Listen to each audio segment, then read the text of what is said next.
অনেকে তো অনেক রকমের পাতুরি দেখিয়েছে। আজকে আমার রান্নাঘরে দেখাবো আমেরিকান মাছ দিয়ে কলা পাতার পাতুরি। সম্পূর্ণ ভিডিওটা দেখার জন্য আপনাদের কাছে বিশেষ অনুরোধ রইল। সম্পূর্ণ ভিডিও না দেখলে কিন্তু একদমই বুঝতে পারবেন না এই রেসিপিটা কিভাবে তৈরি করলাম। তো চলুন দেখা যাক কিভাবে এই আমেরিকান মাছ দিয়ে কলা পাতার পাতুরি করলাম। দেখার জন্য অনুরোধ রইল।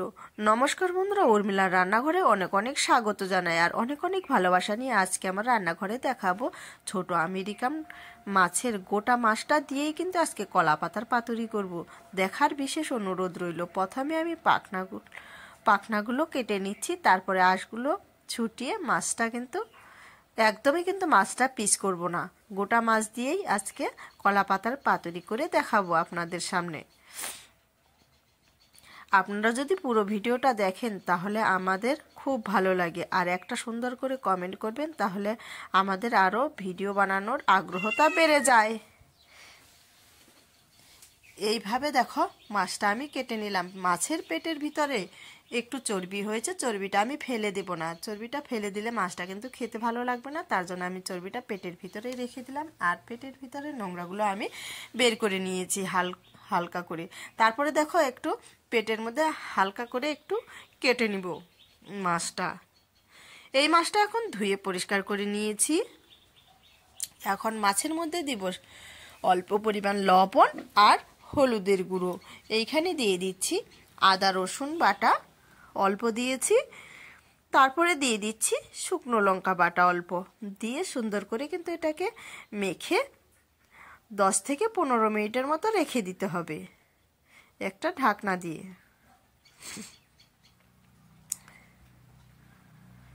পুরো ভিডিওটা যদি ভালো লাগে অবশ্যই সাবস্ক্রাইব, লাইক, কমেন্ট করে পাশে থাকবেন। পাশে থাকা বেল বাটনটি প্রেস করে দিবেন। যখনই আমি ভিডিও পোস্ট করব সর্বপ্রথম আপনাদের কাছে পৌঁছে যাবে। এই যে দেখো আমি মাছটা সম্পূর্ণ গায়ে গায়ে মশলাটা মেখে নিলাম। এখন আমি একটা ঢাকনা দিয়ে 10 থেকে 15 মিনিট রেখে দিলাম। 15 মিনিট পরে আমি ফিরে আসলাম। তারপরে দেখো এইদিকে কড়াইয়ের মধ্যে আমি দিয়ে দিচ্ছি সর্ষের তেল। সর্ষের তেলটা যখন গরম হয়ে আসবে তখন আমি এই তেলটাকে একটু নেড়ে চেড়ে দিব। হালকা মাছটাকে ভাজতে হবে, বেশি কিন্তু মাছ ভাজলে কিন্তু কলা পাতার পাতুরি একদমই খেতে ভালো লাগবে না। তো দেখো মাছটা আমি হালকা ভাজবো, বেশি কিন্তু ভাজা যাবে না, মোচমোচে ভাজা যাবে না। এই পিসটা হালকা ভেজে আমি এখন মাছটাকে উল্টে দিলাম।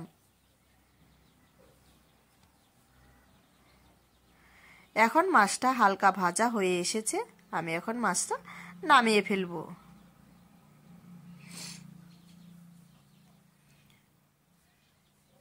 তারপরে দেখো এইদিকে মাছ তো ভাজা হয়ে গেল। এখন কলা পাতাগুলো অনেকেও সেকেও নিতে পারে। আমি আজকে আগের ভিডিওতে দেখিয়েছি ছেঁকে নিয়েছি, আর আজকে দেখাচ্ছি কলা পাতাগুলোকে একটু ভাপ দিয়ে নেব। এভাবে করে হালকা গরম জলে ভাপিয়ে নিব। এটাকে ভাপিয়ে নিলে কলা পাতার কিন্তু একদম নরম হয়ে যাবে আর ভেঙে যাওয়ার সম্ভাবনা থাকবে না। আমি এখানে 2টা পাতা নিয়েছি, আপনারা পারলে একটু বড় পাতা নেবেন, তাহলে কিন্তু মোড়াতে কিন্তু ভালো হয়। দিয়ে দিচ্ছি একটা বাটিতে সর্ষে বাটা, তারপরে দিয়ে দিচ্ছি টক দই, দিয়ে দিব এখানে পোস্ত বাটা, তারপরে দিয়ে দিচ্ছি এখানে কাঁচা লঙ্কা আর জিরে বাটা, দিয়ে দিচ্ছি এখানে ধনে পাতা বাটা। ধনে পাতাটা বাটা আপনারা এখানে চাইলে দিতেও পারেন, নাও দিতে পারেন। দিয়ে দিচ্ছি কাঁচা লঙ্কা 3টা, অল্প শুকনো লঙ্কাও বাটা দিয়ে দিব। আপনারা এখানে চাইলে শুকনো লঙ্কার গুঁড়োটাও দিতে পারেন, আবার নাও দিতে পারেন, আপনাদের পছন্দ মতো ঝালের পরিমাণটা কম বেশি দিবেন। তারপরে দেখো স্বাদ মতো লবণ আর হলুদ দিয়ে আর একটু কাঁচা সর্ষের তেল দিয়ে এটাকে ভালো করে মেখে নিতে হবে। এইভাবে করে আমি মেখে নিচ্ছি। আর সম্পূর্ণ ভিডিওটা দেখে বাড়িতে ওইরকম সহজ পদ্ধতিতে পাতুরি রান্না করে দেখবেন, অসাধারণ লাগে। মাছটা দেখেছেন তো আমার অতটাও কিন্তু ভাজা হয়নি আর নরম আছে, সেই জন্য এখন মশলাগুলো দিয়ে মাছটার গায়ে গায়ে আমি কিন্তু লাগিয়ে নিচ্ছি।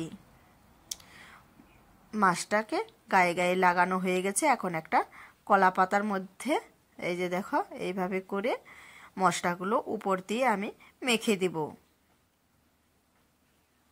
তাহলে কত সহজে একটা রেসিপি করে ফেললাম, দেখেছেন তো? আপনারাও বাড়িতে অবশ্যই করে দেখবেন, ভালো লাগবে। আমার পাতাটা ছোট হয়ে গেছে, সেজন্য আমি 2টা পাতা দিয়েছি। আপনারা চাইলে একটু বড় পাতা নিতে পারেন, তাহলে কিন্তু সুবিধা হয় কলা পাতাটা বাটতে।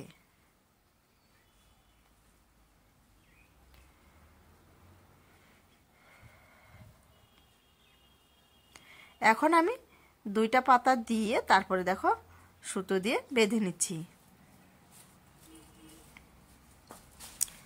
আর এর কলা পাতার পাতুরি কার কার খেতে ভালো লাগে অবশ্যই কিন্তু কমেন্টে বলবেন। সুতোটা দিয়ে বেঁধে নিতে হবে। বেঁধে নিয়েছি, তারপরে দেখো একটা যে ফুটো বাটিগুলো, ওই বাটিগুলোর মধ্যে আগে থেকেই গ্যাসের মধ্যে একটা বাটি, আগে থেকে এক্সট্রা বাটির মধ্যে অল্প একটু জল দিয়েছি, আর একটা ফুটো বাটির মধ্যে কলা পাতার পাতুরিটা আমি দিয়ে দিলাম মাছ দিয়ে। প্রায় 10 মিনিটের মতো এটা একটু ভাপিয়ে নিতে হবে, তারপরে এটাকে আমি উল্টে দেব। আপনারা চাইলে এটাকে তেল দিয়ে কিন্তু ভেজেও নিতে পারেন। আগে আমি তেল দিয়ে ভাজা একটা রেসিপি দেখিয়েছি, তার জন্য আমি আজকে এইরকমভাবে ভাপিয়ে নিচ্ছি। আবারও আমি উল্টে দিয়ে 10 মিনিটের মতো, 10 থেকে 15 মিনিটের মতো এটাকে সুন্দর করে ভাপিয়ে নিব। তারপরে এখন এটাকে নামিয়ে ফেললাম। এখন আপনাদের কাছে দেখাচ্ছি কত সুন্দর একটা সেন্ট বেরিয়েছে, দেখেছো তো? খুলে দেখাবো।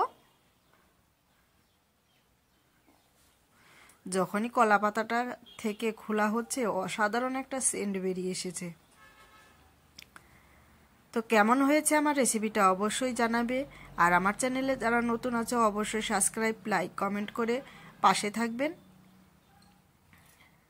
আর কে কোথা থেকে দেখছেন অবশ্যই একটু বলবেন। আমি কালকে অন্য ভিডিও নিয়ে আসবো আপনাদের সামনে। আপনারা ভালো থাকবেন, সুস্থ থাকবেন এই কামনাই করি। অসংখ্য ধন্যবাদ।